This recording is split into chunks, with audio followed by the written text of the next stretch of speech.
Hey guys, we're back with another video for you, and it's on the air bleeds. How to put air bleeds in where there's not enough room to install air bleeds. On a lot of carburetors, unless they come with air bleeds, they don't have enough meat around them sometimes to get the air bleeds. You can't pull the fixed orifice out and put threads in it when there's not enough meat around it. In other words, it's just too small. Now, what we're going to do, instead of putting them in here, if you look here, I've drilled them out. I'm going to go ahead and show you. This is a 97 thousandths drill bit, and I'm going to drill this air bleed right here out.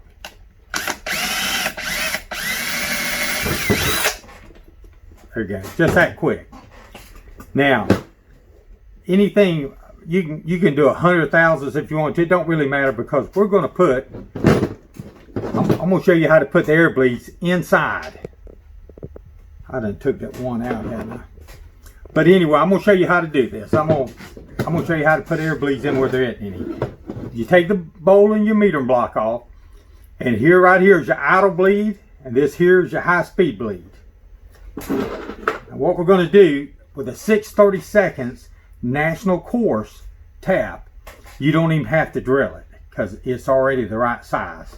So I'm going to go ahead and start the tap. Try to get it in there nice and straight. Remember, this is 6/30 seconds national course. Make sure it's going straight.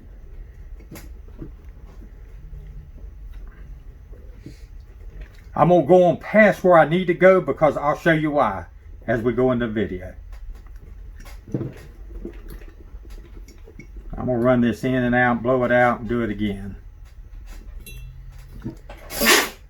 Alright.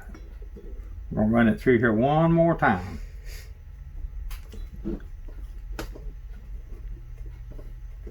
This is part one. It's probably going to take at least a couple of them to show you everything I'm going to do here. I'm giving away you some good secrets here. not everybody knows about this. All right.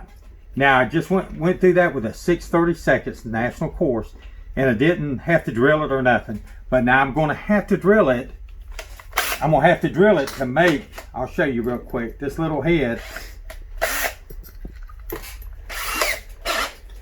If you look at this little bleed, it's so small I can't hardly hold on to it. Let me try it again. But it has a shoulder at the top, if you can see. So what we're going to do is countersink that hole just a little bit where it'll go in and set flush in there.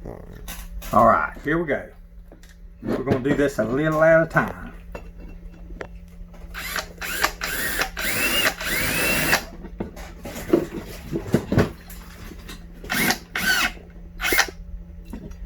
See if I got enough right there. We're going to check it as we do it to see if we got it far enough in there, because I don't want to go too far. I'd rather it be right at the top if I can help it, or as close as I can to the top. Look at that. That turned out perfect the first time. So now you'd have to pull your bowls to change it. But there's one right there. Pull your bowl and your meter block, and there's your air bleed. And I'm going to put one over here. This is your actual idle circuit, and it's bigger. So you can get away with a little one on your primary, because you can drill them up to usually around 60 thousandths, this little small one. But usually they're only about 25 to 35 thousandths up here inside. So we're going to drill these out, and this is going to take the place of it right here. And it is pretty neat, because you can move the air bleeds and nobody will ever usually catch it. I mean, I hadn't ever heard of anybody catching it. All right, let's go to the idle circuit.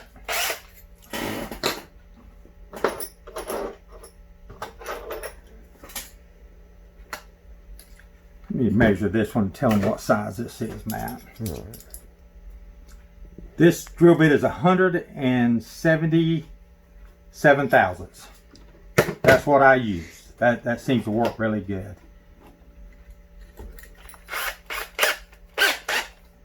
Okay. I'm going to try to come straight down here, guys. Try to keep it nice and straight when you're doing this. When you feel it break through, you'll feel it break through. I don't know if y'all can see that, but you'll feel it break through to this hole right here. right there at the idle. That's the same hole. And you can see how it broke through. That's where you want it. All right.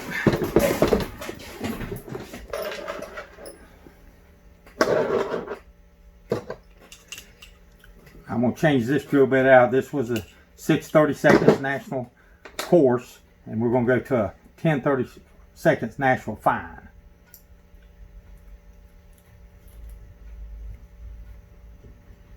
I can stop shaking. It's getting bad.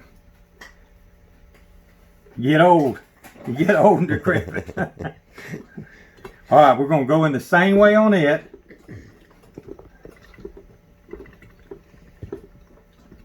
After we drilled it. And if you ain't sure about this, just go back in my video and look at the sizes to get them close, real close. Now this one you're going to go tap it almost all the way down. All right, then we're going to come out. We're going to blow it out and do it one more time. All right, let's go down one more time on it.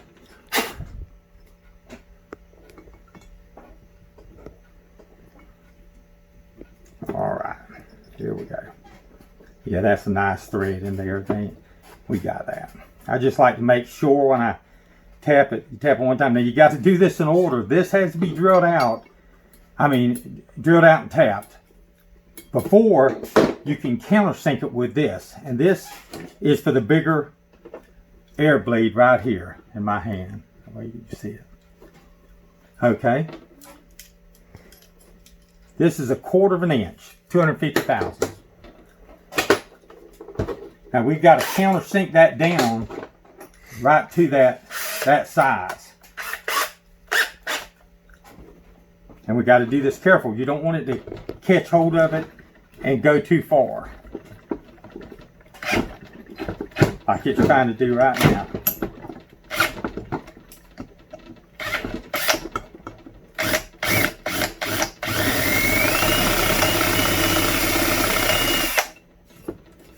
A little bit more.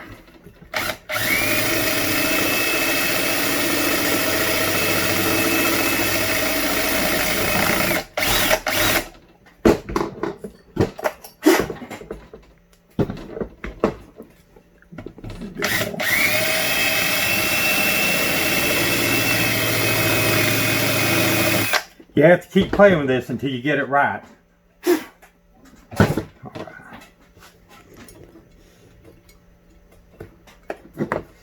Here's my extra long screwdriver. I know I've been tuning engines for, I don't know, 20, 30 years, 40 years, I guess, 40 plus actually. That's a little bit still not far enough in. And we used to use these to put point sink condenser in. And everybody used them. I don't know why, but it seemed like it was the perfect size screwdriver.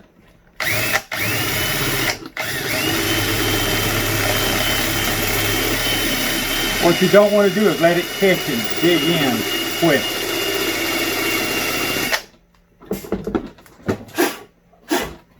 You have to sometimes do this 2 or 3 times to be able to get it where you want it.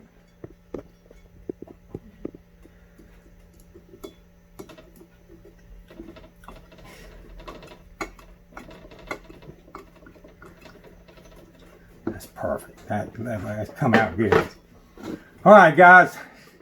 We're gonna I'm gonna show you how to drill the ones inside. These you have to drill out.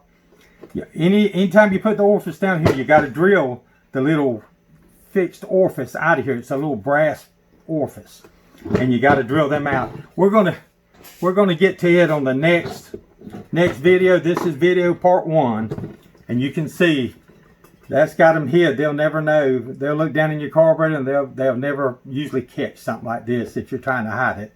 And for you that want to put a adjustable orifice in there, this is a good way to start off. And I'll show you how to drill and get these out, the little bleeds on the next part. I appreciate it, guys. I appreciate it if you'd like, comment, subscribe, and we'll keep these videos coming if you like them. I'm a little slow with them, guys, but just hang with me and I'll try to get doing more of them.